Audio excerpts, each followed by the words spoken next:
Tonight, we're stepping into a strange time in history, the mid-14th century, when the Black Death was sweeping across Europe, North Africa, and beyond, when the air itself felt suspicious, when every cough in the marketplace turned heads, and every shadow in the alley felt like bad news waiting to happen. This is the story of how people tried and failed to outsmart the plague. From bird-beaked doctors to garlic-stuffed pockets, from burning sweet herbs in the streets to locking whole towns behind their own gates, the solutions range from desperate to downright absurd.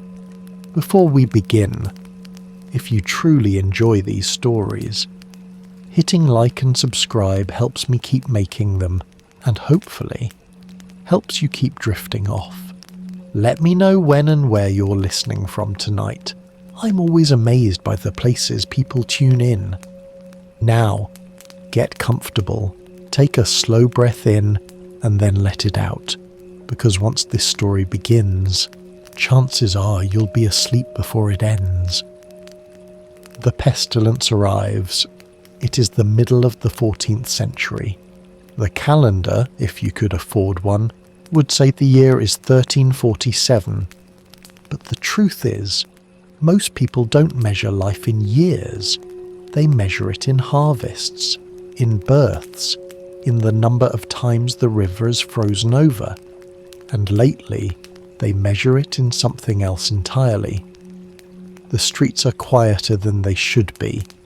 The market stalls in towns and cities stand half empty. The bright chatter of trade replaced by low murmurs and quick exchanges. Some people have taken to avoiding eye contact altogether, as if even a glance might carry misfortune from one person to the next. There are rumours, wild, persistent, impossible to ignore. A sickness is moving across Europe. It comes from far away, from lands most people here will never see. They say it began beyond the great trade roads, somewhere in the east, carried by merchants and sailors who did not know what they carried until it was too late. No one has a name for it yet. Later they will call it the Black Death, a name that will echo for centuries. For now, it is simply the pestilence, a word that needs no explanation. You say it in the market and people instinctively take a step back. It is a sickness that moves with the wind, or so people believe. It can arrive without warning, striking down the healthy and the frail alike, and in a world without microscopes or medicine as we know it, the mystery is almost worse than the danger. Imagine living in a time when the causes of disease were invisible. You could not see the bacteria in a drop of blood. You could not point to the flea on a rat and say, "There, that's the culprit." All you knew was that people who were laughing and drinking in the tavern one day might be gone the next. Faced with such terror, the human mind does what it has always done. It looks for patterns. It searches for explanations and perhaps most importantly, it searches for ways to fight back. Some of these ways will be clever, some will be desperate, and some will be so strange that centuries later you may wonder if they were real at all, but they were, every single one. The year the pestilence first arrives in Europe, ships dock in Messina, a port in Sicily. On board, sailors are sick, some already dead. The locals, horrified, send the ships away, but the damage is already done. The sickness travels faster than fear itself, and fear travels fast. By the time it reaches the great cities, Florence, Paris, London, it is not just an illness, but a shadow hanging over every street. Doctors, such as they are, find themselves overwhelmed, and so advice begins to circulate. Not the kind of advice you might expect, like wash your hands or avoid crowds. Though to be fair, they had some version of that last one. Instead, the advice is shaped by the beliefs of the time, by the humours, by astrology, and by the old idea that the world itself can be poisoned. This is where our story begins, not in this moment of outbreak, but in the scramble to outwit it. The strategies people will try are as varied as they are misguided. Some will cost fortunes, some will cost lives, and nearly all of them will fail. But in failure, they will give us something, a window into the medieval mind, a glimpse at how ordinary people understood health, danger and survival. And more if we're being honest, a few ideas that are so absurd you almost have to admire the creativity. So tonight, as you settle under your blanket and let the modern world fade away, imagine yourself in that time. A time before electricity, before trains, before the idea of a germ even existed. Your tools are simple: fire, herbs, superstition. And somewhere in the distance there is a rumour of illness moving ever closer. You've heard the whispers in the market. You've seen the worried faces. You know that sooner or later you will have to decide what you will do to protect yourself and the people you care about. Do you trust the city's doctor, with his long-beaked mask stuffed with herbs? Do you follow the priest's advice to pray and fast? Do you copy your wealthy neighbour who has fled to the countryside and locked the gates? There is no right answer, only choices. And, as we'll soon see, some of those choices are unusual. This is the story of how people tried and failed to avoid the plague. It begins, appropriately enough, with the belief that if bad smells could make you sick, good smells might just save your life. The smell theory. In the 14th century, the air itself could not be trusted. Not the crisp breeze rolling in from the hills, not the warm draught from an open bakery door. If it carried the wrong scent, something foul, sour, or rotting, it could be deadly. This was the guiding principle of what doctors and scholars called miasma theory. The idea was simple enough. Bad smells cause disease, good smells keep you safe.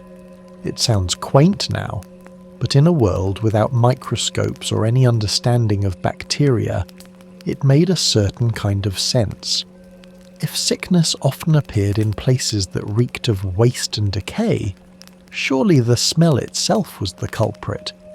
And so, the logic followed: to survive, you needed to live in a cloud of pleasant aromas, as though your nose was a moat, and scent the water that kept the enemy at bay. In the busy market square of a medieval town, you might see merchants going about their business with small cloth bags tied to their belts. These were filled with dried herbs, lavender, sage, rosemary, to create a personal bubble of fragrance. Some took it a step further, clutching bunches of fresh flowers as they walked. The more fragrant the bouquet, the better your chances of survival, or so it was believed. Nobles had their own upgrade to this tactic, the pomander. This was a hollow ball made of silver or gold, often intricately decorated, and filled with a mix of aromatic substances: cloves, cinnamon, nutmeg, dried roses, a portable spice cabinet worn around the neck or attached to the belt. Some were small enough to fit in the palm of the hand, others were the size of a small apple, swinging heavily as their owner moved. And of course there were the plague doctors, those ominous figures in long black robes and bird-like masks. The beak of the mask was stuffed with herbs, spices, and occasionally vinegar-soaked sponges, meant to purify the air before it reached the lungs. In theory, it was a practical design. In reality, it was more like wearing a medieval potpourri display on your face. These fragrant defences weren't limited to the rich or the medical profession. Children were given small pouches of herbs to carry to school. Travellers tucked sprigs of rosemary into their clothing before setting out. Some people wore garlands of garlic or onions, which had the added benefit of keeping away not only the plague, but also most dinner invitations. The most determined practitioners of the smell theory turned their entire homes into scented fortresses. Windows were kept open to let fresh air in, and bundles of herbs were hung from rafters, tucked into corners, and even placed under pillows. The goal was to create an unbroken shield of fragrance, as if the pestilence would stop at the door, take one whiff of lavender, and decide to bother someone else. In some ways, the theory wasn't entirely off the mark. Bad smells often did come from sources of disease, stagnant water, rotting food, overflowing waste pits. Avoiding those places would have reduced the risk of catching something. But the plague wasn't floating in foul air. It was travelling by flea and rat, slipping past the scented defences without the slightest difficulty. Still, when fear takes root, it grows in strange directions. If your neighbour was clutching a bouquet of roses and survived another week, that was proof enough. Never mind that the roses might have had nothing to do with it.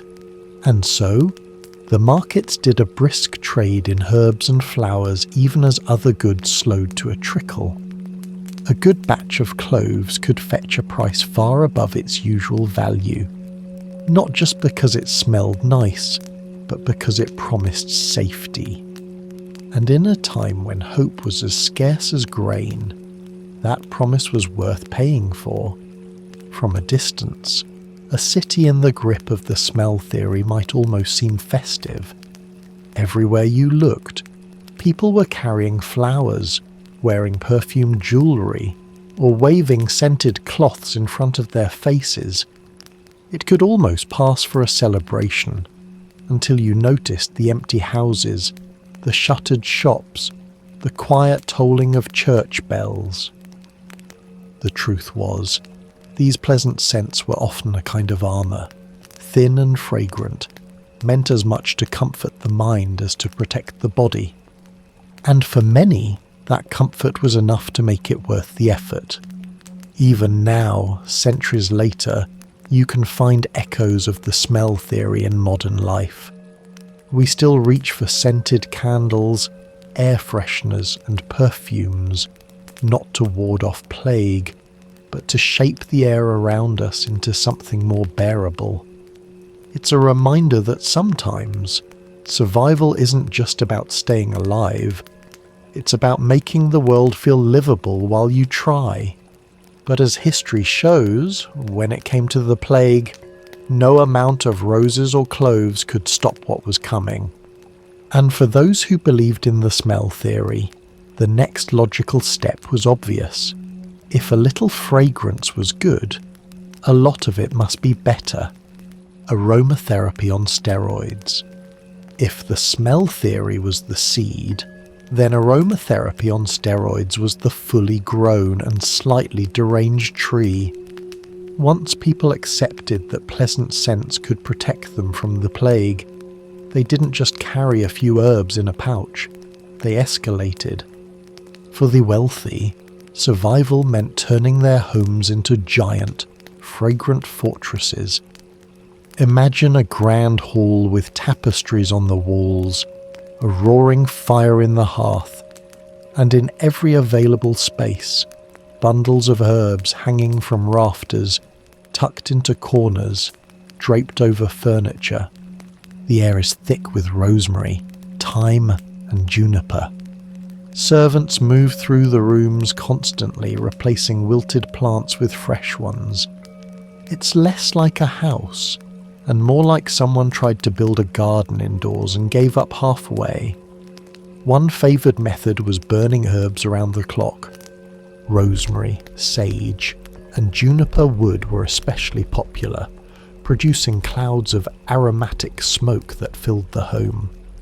The idea was that the smoke would drive out or neutralize the bad air, that the pestilence wouldn't be able to survive in a haze of herbal goodness. In some cases, this created a pleasant, almost spa-like atmosphere.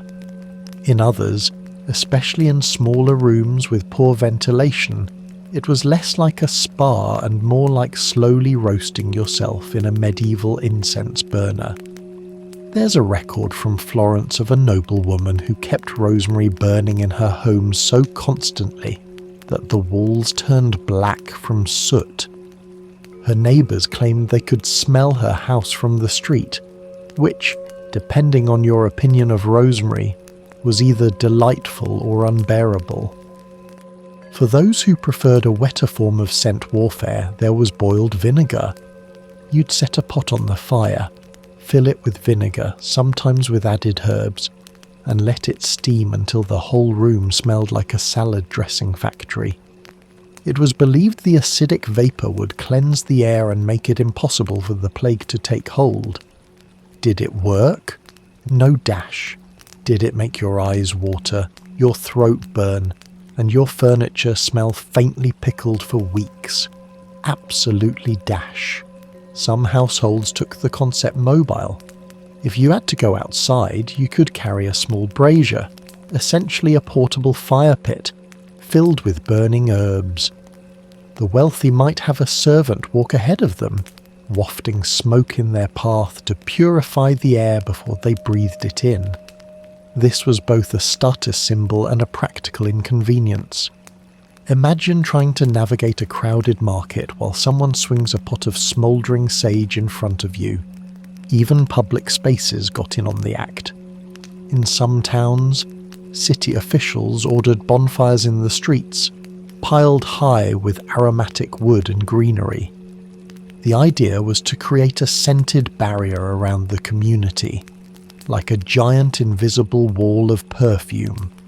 Unfortunately, this also tended to attract crowds, and if there's one thing you don't want during a plague, it's large groups of people huddled together breathing the same air. Occasionally, these extreme scent defences had side benefits. Some herbs and smokes do repel insects, and since fleas were the real culprits behind the plague, a heavily smoked household might have reduced its flea population without realising it. But the effect was inconsistent at best, and probably outweighed by all the times people left their scented sanctuaries to mingle in plague-ridden streets.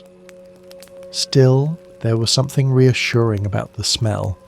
You could close your eyes, inhale deeply, and pretend, if only for a moment, that you were safe. That the world beyond your perfumed walls was not dangerous but merely distant. And so the burning continued, day after day, week after week, until whole neighbourhoods smelled like spice markets or, in the case of the vinegar enthusiasts, like failed cooking experiments. This escalation of the smell theory shows something important about human nature. When we find a solution we believe works, we tend to double down. If a little bit of rosemary is good, then a lot of rosemary must be better. If one pot of boiling vinegar might protect you, then why not 3? It's the same logic that drives people today to take 12 vitamins instead of 2, or to pour extra detergent into the washing machine just to be sure. And just like now, sometimes the extra effort makes things worse, not better. But for medieval plague survivors, worse didn't necessarily mean death. It might just mean red, irritated eyes and a lifelong hatred of sage.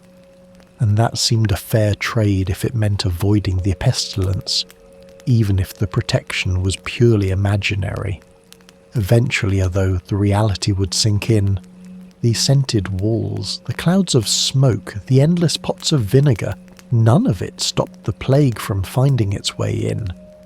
And when it did, the same households that had been fragrant fortresses became quiet, dark and empty. Those who remained began to look for other explanations. Maybe it wasn't the air at all. Maybe the danger was something else entirely. Something that could enter not through the nose, but through the skin. The no-bathing movement. If the smell theory told you to surround yourself with pleasant aromas, the no-bathing movement took a different approach. Don't give the plague an opening. Literally. Medical thinking at the time leaned heavily on the idea of pores, tiny gateways in the skin that could let in air, moisture, and, unfortunately, sickness. Hot water, it was believed, opened these gateways wide. Step into a steaming bath, and you were essentially throwing open the gates to the pestilence, rolling out a welcome mat, and offering it a drink. And so, the advice began to spread. Avoid bathing during an outbreak. In some places, it became an unwritten rule. A kind of grim hygiene truce. If we all stink, at least we stink together. Bathhouses, once lively centres of social life, fell silent. In towns across Europe, the big public bathhouses shuttered their doors, not just because of fear of contagion, but because customers stopped coming. Why risk opening your pores when you could keep them sealed under a protective layer of whatever had been building up since your last wash? Medieval bathhouses were more than just places to get clean. They were meeting spots, gossip centres, and for some, unofficial business offices. Closing them was like shutting down all the coffee shops in a modern city. You could feel the absence in the rhythm of daily life. Of course, not everyone agreed with the ban on bathing. Some stubborn souls continued to wash in secret.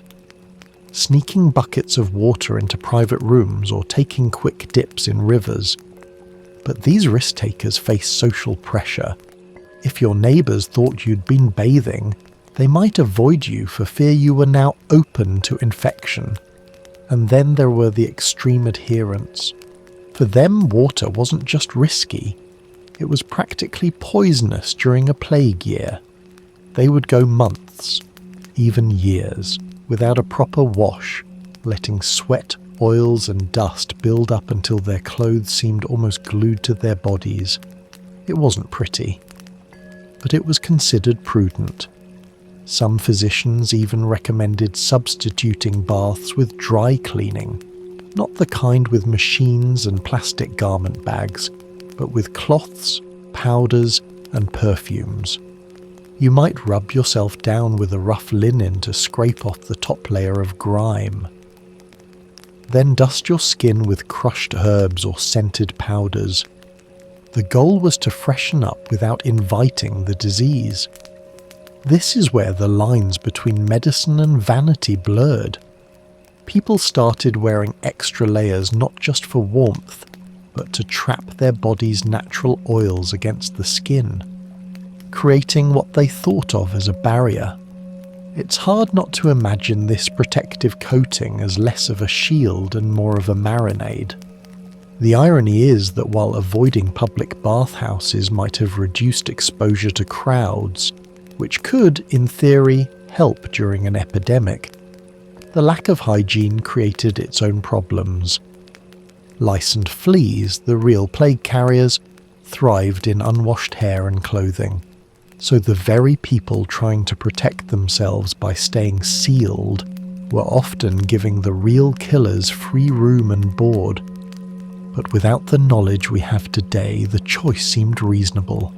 After all, if your neighbour avoided bathing and survived the season, it was proof enough that the strategy worked. Never mind the neighbour's constant scratching. Some even took the philosophy beyond water and avoided anything that might heat or open the body. Spicy foods, vigorous exercise, and even certain emotions were thought to be dangerous. It was a time when staying calm, cool, and slightly sticky was considered the height of plague prevention. The no-bathing movement also had a strange cultural side effect. Smells became part of identity. Without the regular washing away of scents, people began to recognize friends and family as much by their personal aroma as by their faces. It wasn't necessarily unpleasant to them. It was simply how life smelled. Perfumes and scented sachets gained popularity here too. Though unlike in the smell theory, the goal wasn't to cleanse the air but to mask what was already there. Think of it as medieval deodorant, applied liberally to both people and clothing. And so, entire communities moved through plague years in a kind of shared grubbiness, convinced that the less they washed, the safer they were. The streets might have been quieter, but the air, well, let's just say it had character. Of course, some took things even further, adding extra defences on top of their unwashed state, layers of scent so strong they could stun a passerby. And that takes us to our next chapter, where we meet the practitioners of what might be the most aromatic strategy of them all, the armour of stink. If the no bathing movement was about sealing the gates, the armour of stink was about building a moat made entirely of smell. The idea was simple. If bad air could bring the plague, then surrounding yourself with your own powerful aroma might keep the pestilence from getting close enough to matter. It wasn't about smelling good, quite the opposite. The goal was to smell strong. For some, this meant taking the smell theory and twisting it. Instead of carrying pleasant herbs in a pouch, they rubbed themselves directly with garlic or onions. These pungent coatings were thought to fortify the skin, making it impossible for sickness to pass through. Garlic was especially popular, not only for its scent but for its supposed warming quality, which in medieval medical thinking balanced the body's humours in a way that discouraged disease. Of course, the garlic defenders never seemed to agree on dosage. Some swore by rubbing it just on the wrists and neck. Others preferred a full body application. It's safe to say that if you could smell someone before you saw them, they were a full body believer. Then there were the musk wearers. Animal musk, harvested from deer, civets, or even beavers, was prized for its intense lingering odour. To modern noses it might smell exotic and perfumed when refined, but in its raw form it was far more challenging. Worn in small pouches around the neck or sewn into clothing, musk was believed to repel illness by overpowering any corrupted air before it could reach the lungs. It wasn't cheap either. To walk through the streets with the visible musk pouch swinging from your belt was not just a sign of plague preparedness, it was a statement of wealth, and perhaps a warning to anyone within sniffing distance. For those without access to musk or endless cloves of garlic, there were other options. Dried herbs, strong ones like rue, wormwood and tansy, could be crushed and sewn into the seams of clothing. Some people even stitched small pouches into the linings of their cloaks or hoods, ensuring that every movement released a faint cloud of their chosen scent. It was a mobile defense system, a kind of wearable air filter, if you didn't mind smelling like an overstocked apothecary. Others took inspiration from the animal kingdom, quite literally. There are scattered reports of people wearing small animal parts, like dried toads or bits of fur, believing they had protective properties. The reasoning was a strange blend of superstition and symbolism. If an animal part had once been alive, perhaps it could absorb the sickness before it reached the person wearing it. It's not clear whether anyone tracked the effectiveness of plague toads, but the fact that the idea persisted says something about human desperation. The armour of stink wasn't just physical, it was social. If you smelled aggressively unpleasant, people tended to give you a wide berth, and in a world where close contact was risky, that extra space might have been the only genuinely effective part of the whole strategy. Imagine walking through a crowded market. The fishmongers shout their prices, the bakers pull fresh loaves from their ovens, and there you are, cutting a path through the throng, your garlic and musk aura parting the crowd like a ship through water. You might not have stopped the plague, but you certainly reduced your odds of bumping into anyone carrying it. Of course there were drawbacks. Strong smells cling to everything. Your clothes, your bedding, even the walls of your home. Visitors, if you had any, might leave with your scent embedded in their own clothing. And in households where multiple people practiced the armour of stink, the combined odours could become complex. It also created a kind of olfactory hierarchy. Some smells were associated with wealth, fine musk, imported spices.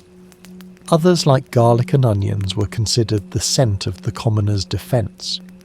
If you wanted to make a statement, you didn't just want to smell strong, you wanted to smell expensively strong. Looking back, it's tempting to laugh at the idea of building an invisible aromatic shield against the plague, but in a way it makes sense. When faced with an unseen, unstoppable threat, people will grasp at anything that gives them a sense of control, even if it means becoming a walking onion. And unlike some plague prevention methods, the armour of stink was unlikely to harm you. It might harm your social life, but in plague years, that was arguably a benefit. Still, not everyone was content with external defences. Some believed the best way to fight the plague was from the inside out, to consume protective foods and drink so the illness could never take hold. And that belief leads us to a whole new category of plague prevention: weird food cures. If some people wore their plague protection, others preferred to eat it. The idea was simple: fortify the body from the inside out and the pestilence wouldn't stand a chance. In practice, this meant swallowing some of the most questionable remedies ever recorded in the history of medicine, and calling it dinner. Garlic was the undisputed champion of the edible defences. Its strong scent and sharp taste made it a favourite for those who believed that what could repel vampires might also keep away the plague. Some people ate cloves raw with every meal, their breath announcing their presence long before they spoke. Others preferred garlic-infused broth, the medieval equivalent of a health drink. Physicians recommended it for its warming qualities. In the theory of humours, it balanced the body and burned off bad influences. Raw onions had their own following. They were thought to draw out disease almost like sponges for sickness. You could eat them sliced, crush them into pastes, or even sleep with them under your pillow. If that sounds uncomfortable, remember, comfort was a luxury in plague times, and smelling like a kitchen garden was considered a fair price for survival. Vinegar also had its place on the medieval plague fighters' table. Some people drank it straight, a sharp, throat-burning ritual, believing it cleansed the body of impurities. Others soaked bread in vinegar for a quick, portable remedy. It was also added to wine or water to purify the drink. While vinegar does have some antibacterial properties, it wasn't exactly enough to stop Yersinia pestis, the bacterium behind the plague. But in the absence of real medicine, every sip felt like action. Then there were the fad diets. One school of thought said to avoid fruit entirely. Too moist, too cooling bad for the humours. Another insisted that eating nothing but fruit would keep you safe, as the body would be light and pure. Some went all bread, others all meat. It was a buffet of contradictions, each backed by confident, if entirely unproven, medical advice. Wine lovers found a way to make the theory work for them. They drank heavily spiced wine infused with cinnamon cloves or pepper, believing the heat and spice would purge the body of infection. The fact that it also made life under quarantine more tolerable was no doubt a welcome side effect. Of course, the wealthy had their own culinary extremes. One particularly extravagant cure was powdered emeralds. Yes, actual gemstones ground into fine dust and mixed into wine or broth. The idea was that emeralds contained life-preserving energies, the same logic that made people wear them as amulets. If wearing an emerald could keep you safe, surely drinking one would be even more effective. The flaw in this plan was obvious. Powdered gemstones are not only expensive, they're also not great for your insides. Pearl powder had its fans too, especially in Italy. It was taken with honey or dissolved in vinegar, believed to strengthen the heart and improve resistance to disease. If nothing else, it was a way to display wealth even in the shadow of death, a reminder that you could afford to ingest what most people could never touch. Some of these edible defenses blurred the line between food and medicine. Special plague biscuits were baked with aromatic herbs like rosemary and sage. Broths were brewed with long lists of protective ingredients, some of which might have made for a decent soup, others that were purely for show. A few recipes strayed into the realm of the bizarre. One 14th century text recommends eating roasted snake to guard against plague. Another suggests cooking a whole chicken, then eating it without removing the feathers, as if crunching through plumage might confuse the illness on its way in. These strange diets weren't just about health, they were about control dash. In a time when so much was uncertain, you could at least decide what you put into your body. Following a strict food regimen was a way to feel proactive, even if the science behind it was non-existent. And while the edible cures did nothing to stop the plague, some of them probably improved morale, and maybe even nutrition, in a time when stress and scarcity wore everyone down. A garlic-laden stew might not kill bacteria, but it might make you feel just a little stronger, and that feeling counted for something. Still, even the most devoted garlic eater or emerald drinker knew that food alone wasn't enough. Sometimes the only real defense was to put distance between yourself and the disease. If the plague was in the city, you went to the countryside. If it was in your village, you found somewhere else to stay. If you couldn't leave, you sealed yourself in and hoped for the best. And so our final chapter in this half of the story turns to the strategies of space, the medieval art of staying far, far away. Social distancing medieval style. Long before the phrase social distancing entered modern vocabularies, medieval people had their own version, though it looked very different from 6 feet of space in a supermarket line. For those with the means, it was a strategy of escape isolation, and sometimes elaborate self-imposed exile. The most straightforward approach was to get out of town. If you were wealthy enough, you packed up your household and headed to the countryside at the first whisper of plague. Landowners fled to remote estates. Merchants retreated to country villas. The idea was simple. If the plague was in the city, you went where there were fewer people, and fewer opportunities for bad air to drift your way. This was not a quick weekend trip.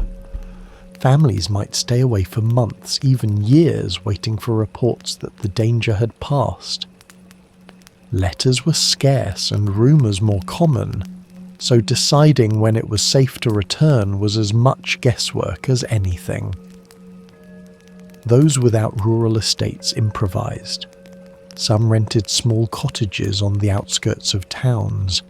Others camped in the open fields, choosing the discomfort of makeshift shelters over the risk of crowded streets.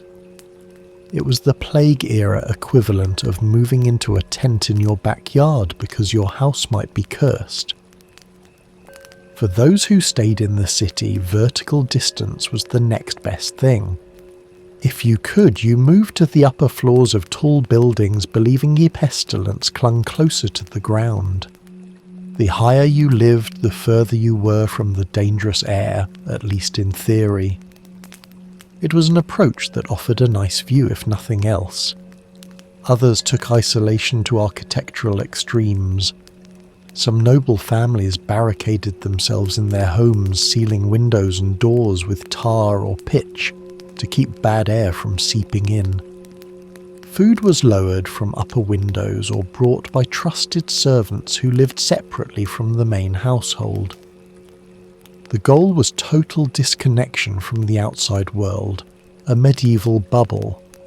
This approach had obvious flaws. A sealed house quickly became stuffy and unpleasant, and unless you had a generous supply of food and water, you were at the mercy of the outside deliveries.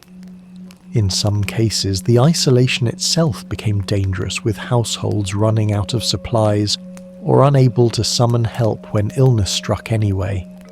Still, there were those who thrived in seclusion.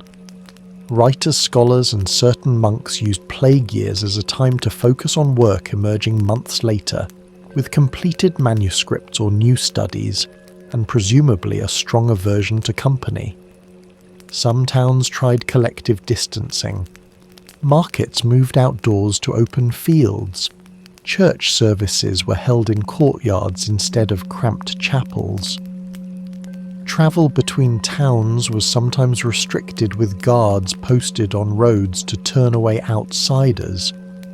These measures were more effective in theory than in practice. A determined traveller could usually find a way around the rules, and of course human nature often got in the way. Loneliness, boredom, and the pull of routine brought people back together, whether at secret gatherings or simply on the street. Every market day, every clandestine festival was a gamble.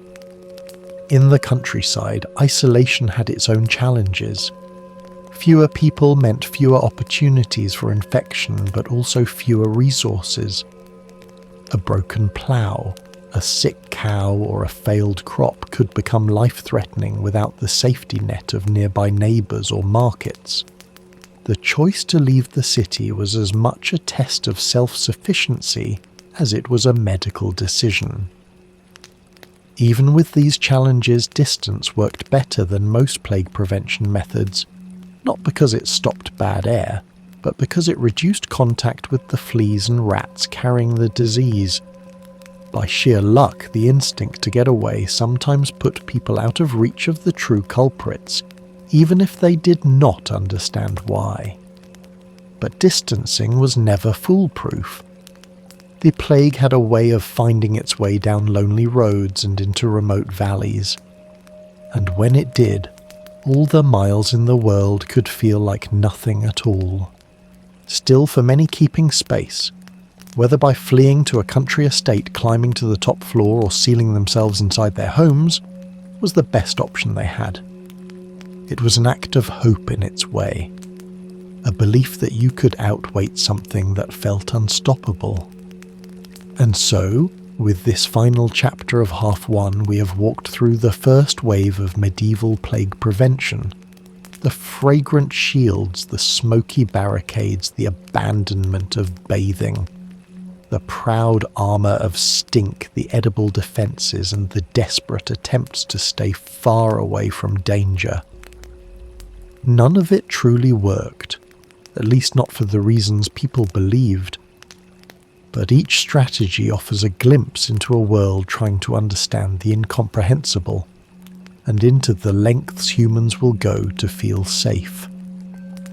In the second half of this story, the methods will grow stranger still. Processions of penance charms and talismans, bloodletting, the infamous chicken under the armpit cure, and the ways fear itself sometimes became the plague's best ally. But that, dear listener, is for another night. Religious and magical protection. In the Middle Ages, sickness was rarely seen as just a physical problem. It was a spiritual one too.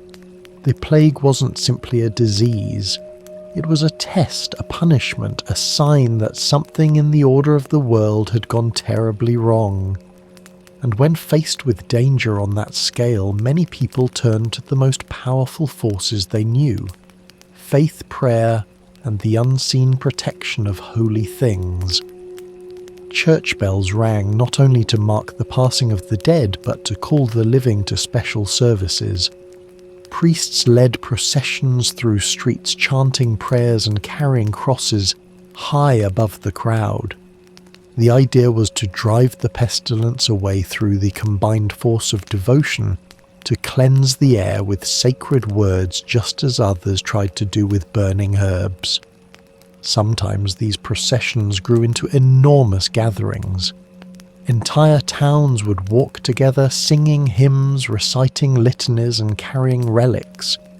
The bones of saints, pieces of the true cross, or other sacred objects believed to have miraculous powers. The air was filled with the sound of chanting, the smell of incense, and the shuffle of hundreds of feet moving as one. To those who believed these were moments of profound hope, to the plague which thrived in crowded spaces, they were a perfect opportunity. Holy water was another common defense. Sprinkled over doorways, flicked onto faces, even mixed into drinking water. It was thought to bless and purify whatever it touched. Some people carried small vials of it as a kind of spiritual emergency kit, ready to anoint themselves or others at the first sign of danger. Relics and charms were worn close to the skin, often around the neck. A pendant containing a fragment of a saint's robe might hang beside a small metal cross. Some wore medallions stamped with prayers in Latin, believing that the words themselves carried protective power. For those who could not afford such treasures, even a scrap of cloth touched to a relic was considered valuable. The boundary between the religious and the magical was thin.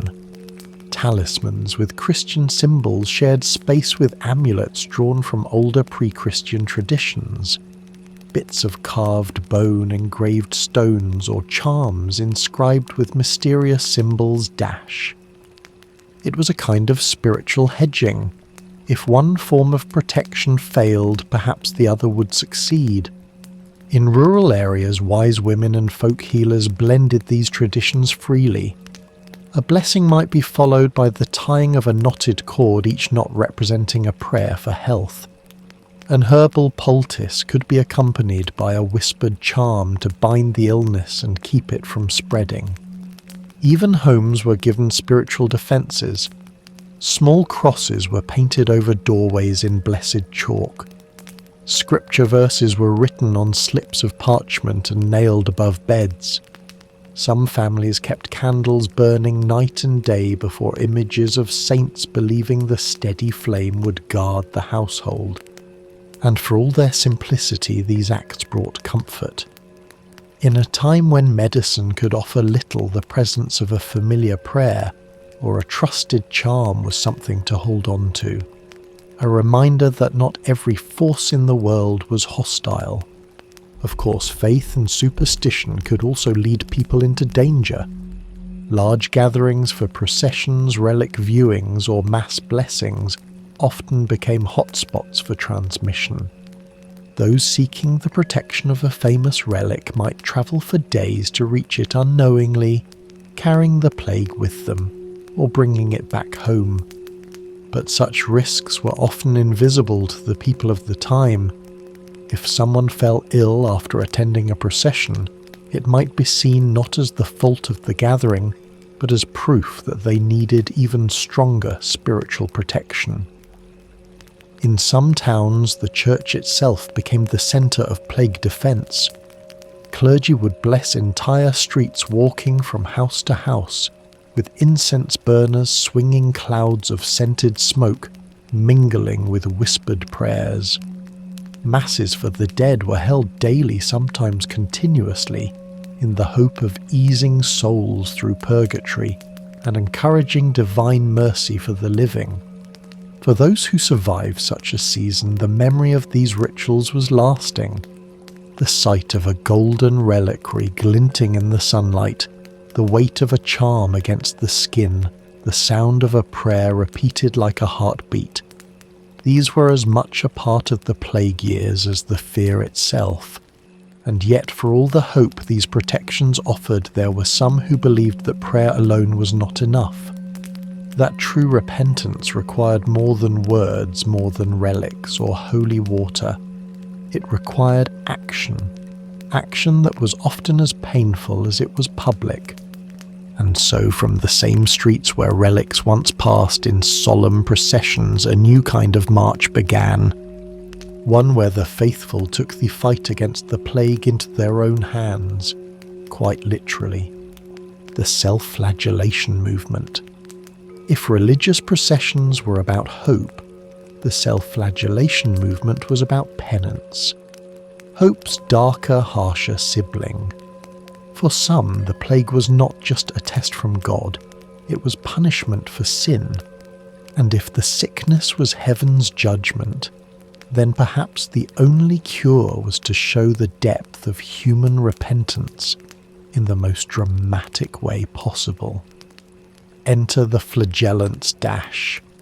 They were groups of men, and occasionally women, who travelled from town to town dressed in simple robes, sometimes stripped to the waist, carrying heavy leather whips or knotted cords. Their processions were slow, deliberate, and impossible to ignore. At each stop they would gather in the main square or outside the church, kneel in silence, and then rise together. And then the whipping would begin. The whips cracked against bare skin, leaving red welts that quickly opened into bleeding cuts. The sound was rhythmic, almost like the beat of a drum, each stroke accompanied by murmured prayers or chants. The flagellants believed that by inflicting pain on themselves they were sharing in the suffering of Christ, taking on punishment that might otherwise fall on the whole community. It was an act meant to cleanse the soul, to prove to God that they were truly repentant, and to beg for mercy on behalf of everyone watching. And people did watch. Crowds gathered in silence, some weeping, some crossing themselves, some joining in. The movement spread quickly in the mid-14th century, especially during the height of the plague. In some regions, flagellant groups would arrive almost daily, bringing their strange mix of spectacle and devotion. They stayed for a set number of days, often 33 and a half, representing the number of years in Christ's life, before moving on to the next town. While in residence, they lived simply, often sleeping in barns or church porches, relying on the charity of the townspeople for food. Their presence was both a source of fascination and a reminder of the plague's constant shadow. The church's official stance on flagellants was complicated. At first, some clergy welcomed the display of repentance, seeing it as a powerful communal act. But as the movement grew, concerns arose. Flagellant groups often operated independently without the oversight of local priests, and their teachings sometimes drifted into territory the church found troubling. There were also practical concerns.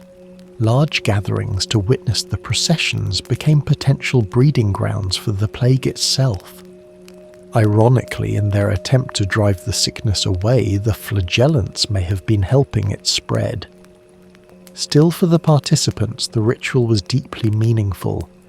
Each lash of the whip was a prayer, a plea for forgiveness, a declaration that they would endure pain now to spare the community greater suffering later.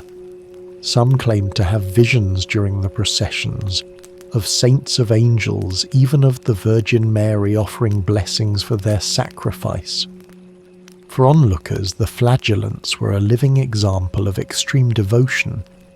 They were proof that there were still those willing to put themselves between the plague and the people, even if that barrier was made of blood and faith rather than medicine. Not all towns welcomed them. In some places, officials barred their entry fearing unrest contagion, or simply the disruption to daily life.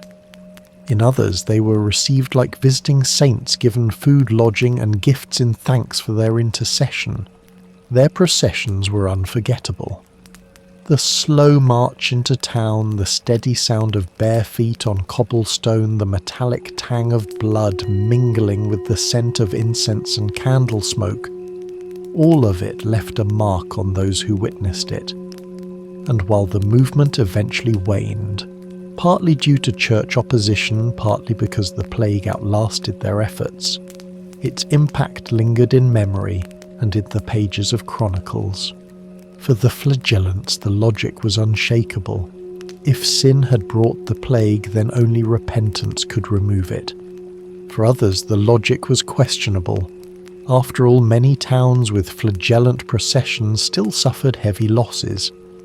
But in a time when no one understood the real cause of the disease, even the sight of strangers suffering on your behalf could feel like a kind of protection. Yet there were other remedies on offer. Ones that didn't require you to take up a whip or join a religious march. They came instead from the realm of medicine and science as it was understood at the time. These were the dangerous remedies, the ones that promised to purge sickness from the body, but often harmed the patient more than the plague itself. Dangerous remedies. When the plague came, fear often outweighed caution. If a treatment had even the faintest logic behind it, or simply came from someone wearing a long robe and a serious expression, people were willing to try it. And so many turned to remedies that in hindsight did more harm than good. One of the most common was bloodletting. Rooted in the ancient theory of the four humours, blood, phlegm, black bile, and yellow bile, bloodletting was meant to restore balance in the body. The idea was that sickness came from an excess of one humour, and the quickest way to correct this was to remove some of it. In the case of plague, that meant opening a vein and letting the blood flow until the patient was pale, dizzy, and supposedly purged of illness. Barber surgeons carried small sharp knives or special lancets for the task. Sometimes leeches were used instead, applied to the skin and left to feed until they swelled with blood. It was messy, uncomfortable, and often dangerous, especially for patients already weakened by fever. Some people fainted, others never woke again. Then there were purges. If sickness could enter through the mouth, perhaps it could be expelled the same way, forcefully. Doctors prescribed powerful laxatives or emetics to cleanse the body from within. These concoctions were often made from herbs like senna, rhubarbs or aloe, mixed with wine or broth.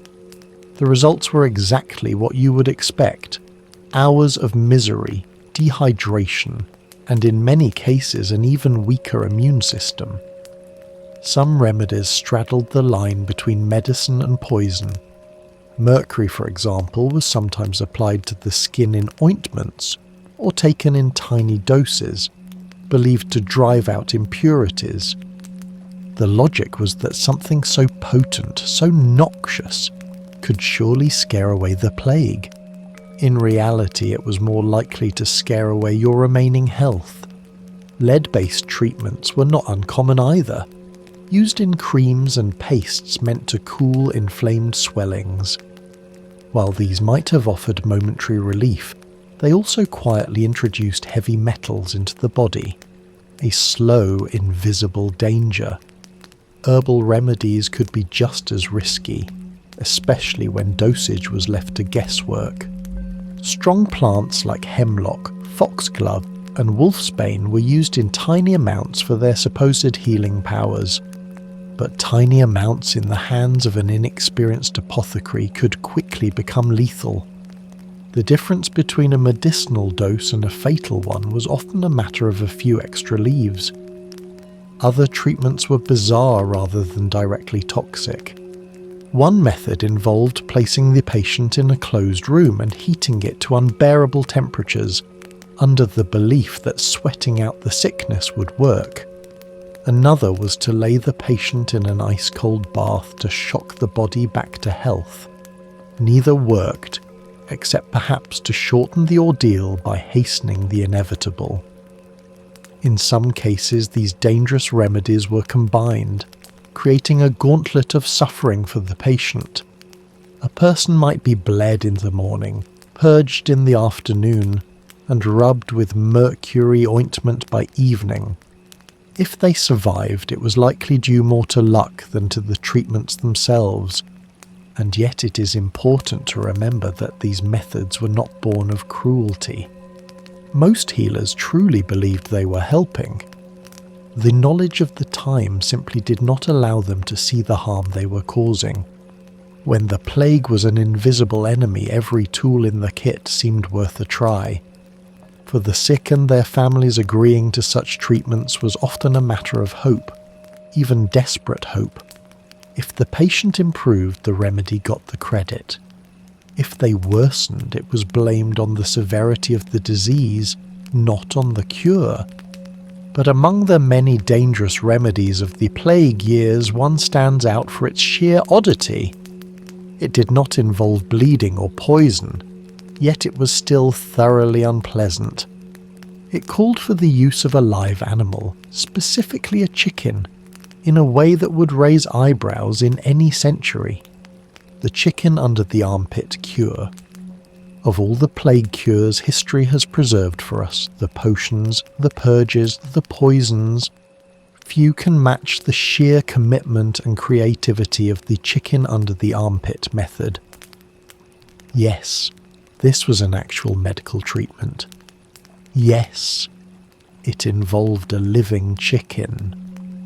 And yes, if you're picturing a scene where someone in a robe earnestly presses poultry to a sick man's sweaty underarm while nodding gravely, you're not far from the truth. The theory, if you can call it that, was rooted in the belief that illness could be drawn out of the body and into another living thing. This was not unusual thinking for the Middle Ages, after all. This was a time when people believed you could transfer a wart to a frog or cure madness by inhaling the scent of roses at the right phase of the moon. With plague, healers decided that chickens, preferably plucked around the event, yes, the chicken's bottom, were nature's perfect sponge for disease. The instructions were simple, if disturbing. First, you would catch a chicken.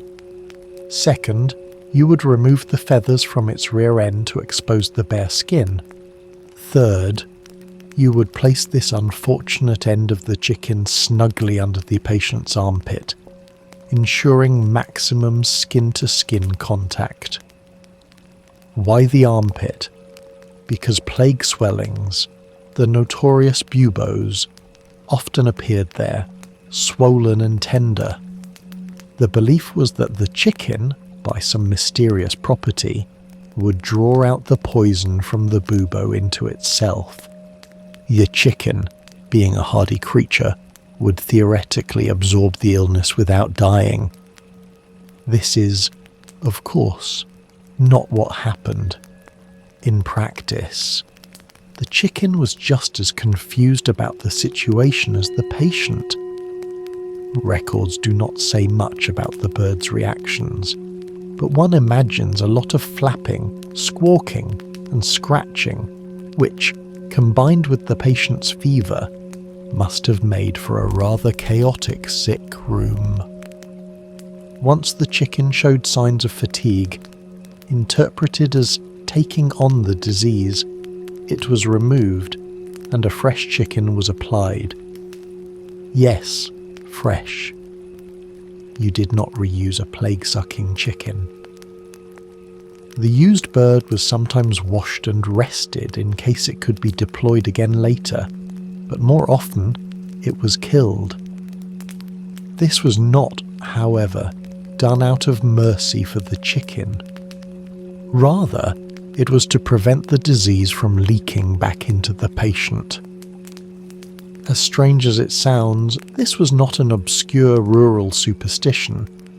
Chroniclers from Italy, France, and England all recorded variations of the chicken cure. Some even recommended adding herbs or vinegar to the chicken's bare skin before application to activate its disease-drawing powers. One Italian doctor in the 14th century claimed to have saved dozens of patients this way, although, given the mortality rate, his definition of saved might have been flexible. The chicken method had some unintended side effects. For one, poultry was not cheap during plague times, when trade was disrupted and food scarce. Using multiple birds per patient was a sign of wealth or desperation. This led to an odd social signal. If you walked into a sick room and saw several restless chickens waiting in baskets, you knew the family was either well off or very determined to keep Uncle Pietro alive. Secondly, it occasionally backfired. Handling live chickens in close quarters could spread other illnesses, including salmonella, lice, or mites. In rare cases, the patient ended up sicker from the treatment than from the plague, though that was hard to measure when both were usually fatal. Humorously, not all patients complied with the full instructions.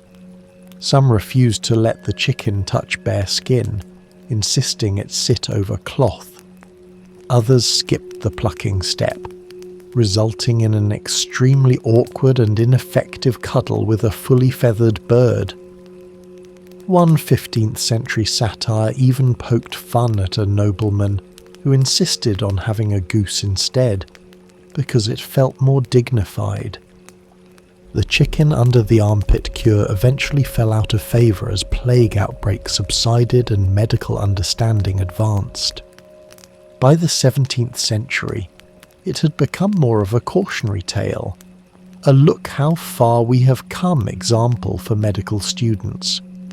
Still, it lingers in the historical imagination because it is such a perfect blend of earnest belief, bizarre execution, and unintended comedy. And perhaps that is the real lesson. In the face of fear, humans will try almost anything, even if it involves plucking a chicken and tucking it under your arm like a feathered hot water bottle. It was not science, it was not effective, but it was, undeniably, one of the strangest chapters in the long history of trying and failing to outwit the plague. Which brings us, quite naturally, to the people who saw all this panic not as a tragedy, but as an opportunity. Because where there is fear, there is profit. And in plague times, the plague profiteers knew exactly how to make a living off misery. Plague profiteers. If the plague was a disaster for most, it was a goldmine for a certain kind of person. The type whose moral compass spins wildly whenever there was a whiff of profit in the air. And during the Black Death, that air was thick with both disease and opportunity. Merchants, apothecaries, and street sellers realized that fear itself could be packaged, bottled, and sold at a premium, and they did it with a salesman's grin. In bustling market squares, stalls popped up like mushrooms after rain. Only instead of vegetables or bread, they offered plague protection kits that promised to keep death at bay. Inside was a few dried herbs, a scrap of cloth scented with vinegar, and sometimes a mysterious powder that looked suspiciously like ground-up chalk. Prices tripled overnight. The sellers knew you would pay anything if you thought it meant seeing another sunrise. Apothecaries were some of the most skilled profiteers. They mixed concoctions with exotic names, elixir of eternal breath, the bishop's breath of life, which cost more than a month's rent. These brews were made from whatever ingredients they could source: rosemary, camphor, vinegar, or in more desperate times, whatever was lying around that did not actively smell like a corpse. Buyers did not ask questions, they just handed over coins and prayed it worked. Then there were the travelling peddlers, who arrived in villages with carts piled high with charms, talismans and blessed trinkets. A silver cross that had been touched by a holy man, a rabbit's foot blessed by a monk, a small leather pouch of herbs guaranteed to repel the plague. Most of these items were as holy as a turnip, but desperation made people believe. Some peddlers even staged elaborate shows, coughing dramatically as they entered town, then miraculously recovering after sipping their own miracle cure. Villagers lined up, coins ready. Not all profiteering was subtle. Bakers doubled the price of bread, knowing that with so many fields abandoned, grain was scarce. Some butchers sold meat that was questionable at best, passing it off as fresh. And gravediggers, grim as their work was, demanded extra pay for premium burial spots closer to churches, claiming they would keep loved ones' souls safer. Perhaps the boldest profiteers were the counterfeiters. Fake coins and debased currency flooded markets as people fled cities and tried to carry their wealth with them. Some merchants accepted the fakes without caring, as long as they could pass them along to someone else. Others demanded payment in gold or silver, hoarding it for themselves while insisting paper notes and copper coins were worthless. The church was not immune to temptation either. Some clerics sold indulgences, documents promising forgiveness of sins and safe passage to heaven, for a price that conveniently rose with the death toll. Pilgrims desperate for spiritual comfort would pay whatever they had left, believing it might spare them from eternal damnation. The irony, of course, was that some of these indulgences were forged by opportunists who had never set foot in a church. This new economy of fear created strange side effects. Some towns banned certain sales entirely, worried that profiteers were spreading panic, or worse, spreading the plague intentionally to boost demand. But banning the sales only pushed them into back alleys and hidden courtyards, where whispers of the real cures were traded like contraband. And yet, in the midst of all this greed, there were a few rare souls who gave their remedies freely, charging nothing for herbs, advice or prayer. They were often mocked by their more mercenary peers, but when the plague finally receded, they were the ones remembered kindly, their names passed down in stories, while the profiteers were cursed, their descendants insisting they were completely unrelated. The profiteers did not disappear when the plague ended. They simply moved on to the next fear, the next rumour, the next disaster that could be squeezed for profit. Because if history teaches us anything, it is that in every crisis there will be those who run toward danger to help, and those who run toward it to sell something. And with that, we step toward our final chapter, a reflection on the strange, sad, and often ridiculous attempts to cheat death, and what, if anything, we have actually learned from them. Lessons learned and forgotten. When the final waves of the plague loosened their grip, the survivors crawled out from the shadow of death into a world that felt lighter and emptier all at once. Streets that once echoed with cartwheels and chatter now hummed with silence. Entire neighbourhoods were gone, yet somehow people got back to the business of living. Humans have a strange talent for rebuilding right on top of disaster, like cats stretching out on the warm ashes of a burnt house. In the years after towns tried to make sense of what had happened, councils met, laws were written, and public health, a term nobody had really used before, started to take shape.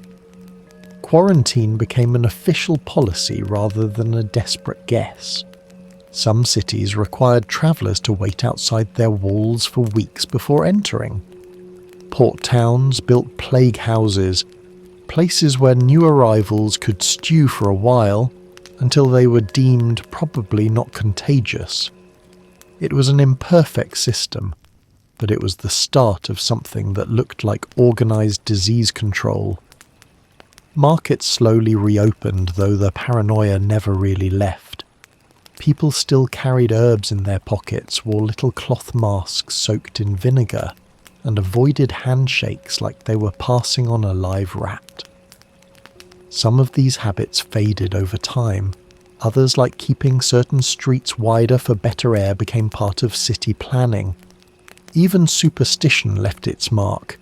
Certain houses were rebuilt with symbols carved into the wood, or painted above the door just in case evil spirits decided to drop by again.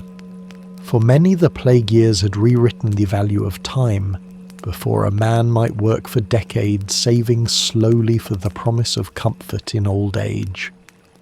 After people began spending more freely, marrying earlier, or setting off to see the world while they could still breathe without coughing up their lungs.